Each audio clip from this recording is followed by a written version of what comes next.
My husband, John, and I had always been avid campers. We thrived on the adventure of venturing into the wilderness, far from the concrete jungles we called home. On this particular night, we had chosen a secluded spot deep in the heart of a dense forest, miles away from the nearest road or human presence. It was the kind of place where the rustling of leaves in the wind was the only sound you'd hear for miles. As we set up our campsite, the sun dipped below the horizon, casting a sinister cloak of darkness over the woods. Our campfire provided the only solace. We roasted marshmallows, their sweetness melting away the day's exhaustion as we shared stories and laughter. It was then that we heard a faint rustling in the underbrush. At first, we dismissed it as a trick of the wild, a rabbit or a squirrel going about its business. But the rustling grew closer, deliberate, echoing through the trees as if someone was approaching with intent. John, ever the cautious one, grabbed our flashlight and we scanned the perimeter, our senses on high alert. The thought of another camper in distress crossed our minds, and we called out asking if someone needed help. Our voices trembled slightly in the chilly night air. There, emerging from the darkness, was a man. His appearance was alarming, to say the least. He was disheveled, his clothes tattered and dirtied as if he had been wandering in the woods for days.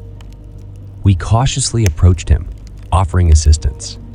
He mumbled something unintelligible, and then his eyes fixated on our campfire. "Warmth.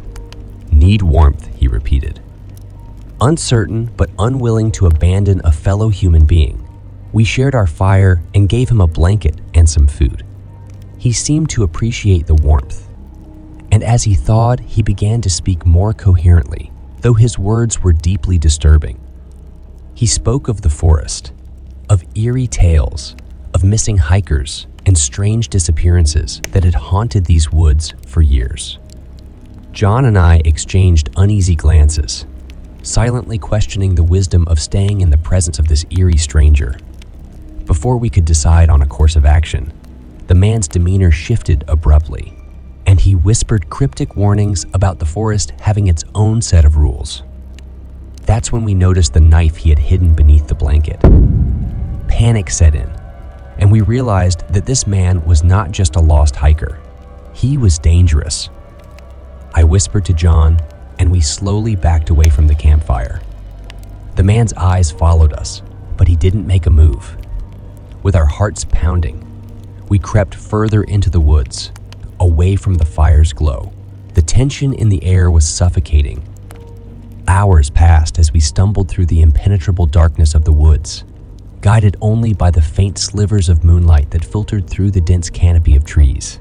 We dared not speak or make a sound, for fear that the man might be following us. Finally, after what felt like an eternity, we stumbled upon a trail that led back to the car. We practically sprinted towards it, our hearts pounding with a mixture of fear and relief. We drove away from that place, leaving the forest and the sinister stranger behind. We never reported the encounter to the authorities. It seemed pointless. Who would believe us anyway? But that night, as we left the woods behind, we couldn't shake the feeling that the man we had encountered was a harbinger of something far more sinister, lurking in the depths of those woods. To this day, we've never ventured back into those woods at night, and we always make sure to camp in well-populated areas.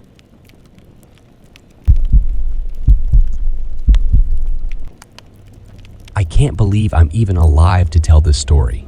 It all started on that ill-fated camping trip with my buddies, right in the heart of the thick, unforgiving wilderness. We were a bunch of naive teenagers, looking for adventure, and man, did we find it. The sun dipped below the tree line as we set up camp. There were 5 of us: me, Jake, Sam, Amy, and Mark. We had heard stories about the beauty of this secluded forest, but none of us could have guessed what horrors lurked within. Nightfall brought a chilling breeze and a sky full of stars.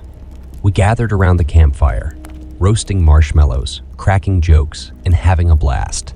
It was the kind of night you'd expect on a camping trip, with the rustling leaves and the distant calls of nocturnal creatures adding to the ambiance. As we talked and laughed, something strange happened. The sounds of the forest suddenly went silent, like someone had flipped a switch. We all froze, our laughter fading into nervous silence. I'll never forget that eerie quiet. Then, from the shadows, we heard a low growl that sent shivers down our spines. We scanned the woods, our flashlights cutting through the darkness, revealing nothing. But the growl grew louder, more menacing, and we knew something was out there.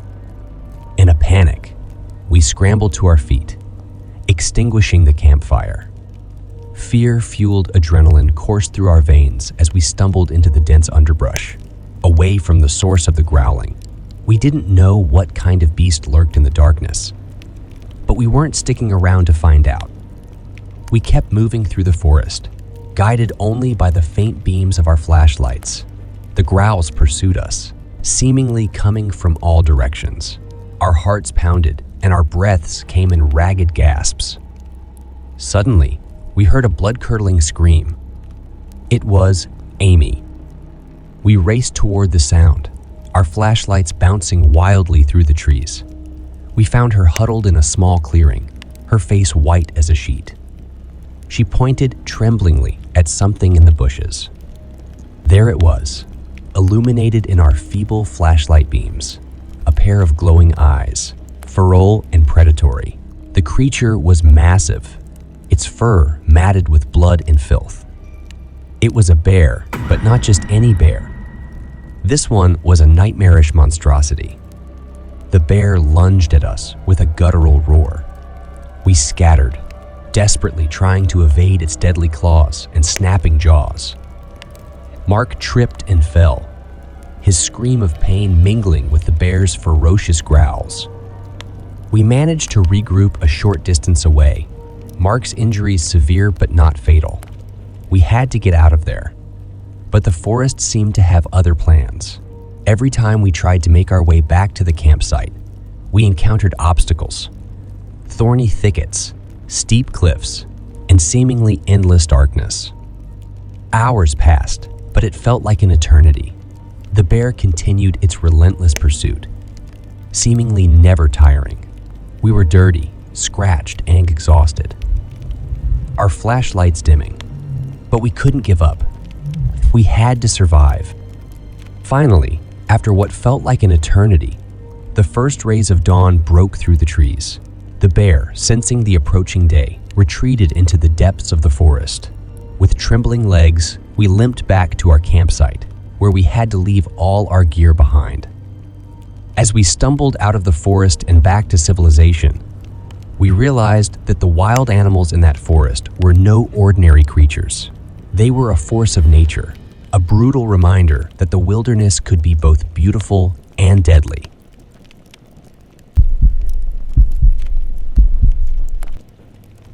It was the middle of summer, and my buddy Jake and I decided to take a camping trip to the remote Pinecrest National Forest. We'd heard about some weird occurrences happening in the area lately, and being the adventurous types, we thought it'd be cool to investigate. We arrived at our campsite, a secluded spot deep in the heart of the forest, surrounded by towering pine trees. The only source of light was the crackling campfire, which cast eerie shadows dancing on the tree trunks. We set up our tent, cooked some canned beans over the fire, and then began to strategize our stakeout plan. We had heard rumors of strange noises coming from the forest at night, like a mix of rustling leaves, distant whispers, and something that sounded like footsteps. Local legends claimed it was the work of forest spirits or rogue animals, but we were determined to get to the bottom of it. As the sun dipped below the horizon and the forest transformed into a labyrinth of darkness, we hunkered down by the fire, armed with flashlights, binoculars, and a couple of walkie-talkies.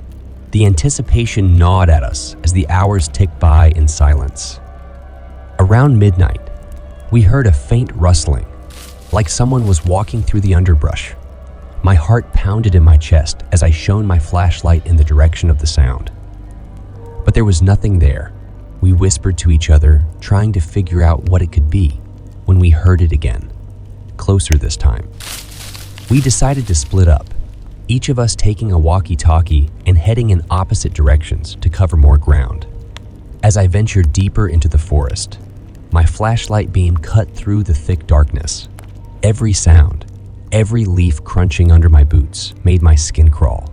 I was on edge, scanning the shadows for any sign of movement. Suddenly, I heard Jake's voice crackle over the walkie-talkie. He sounded panicked, saying that he saw something moving in the trees. I sprinted toward his location, my heart racing as I imagined all sorts of terrifying scenarios. When I finally reached Jake, he was standing by a dense thicket of bushes, his flashlight trembling in his hand. He pointed to a tree just ahead, and that's when I saw it. A pair of glowing eyes staring back at us.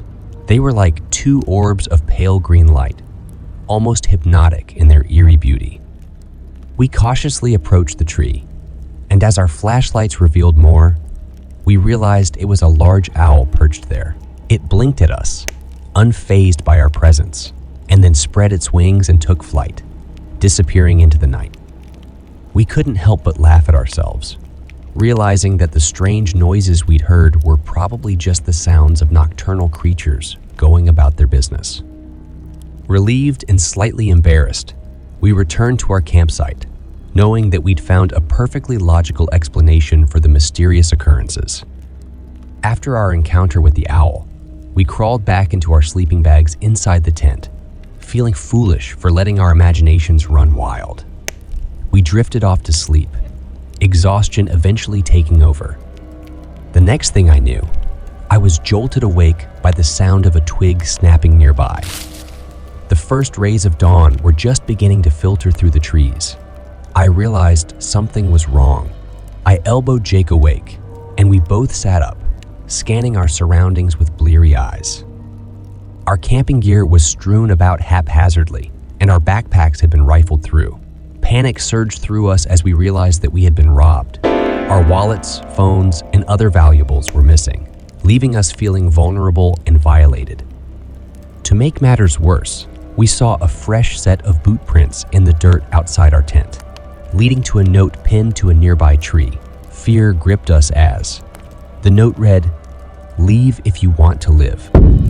The ominous message sent a shiver down our spines. We exchanged horrified glances, realizing that our supposed late-night visitor wasn't just a prankster. They were sinister and possibly dangerous. It was clear that they had been watching us, waiting for the right moment to strike. We hastily packed up our remaining belongings, leaving our campsite behind as we made our way back to civilization.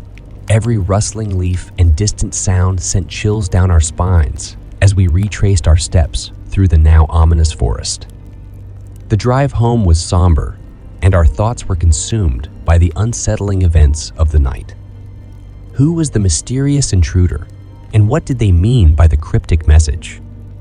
We were left with more questions than answers, haunted by the knowledge that we had unknowingly become the target of a dangerous individual.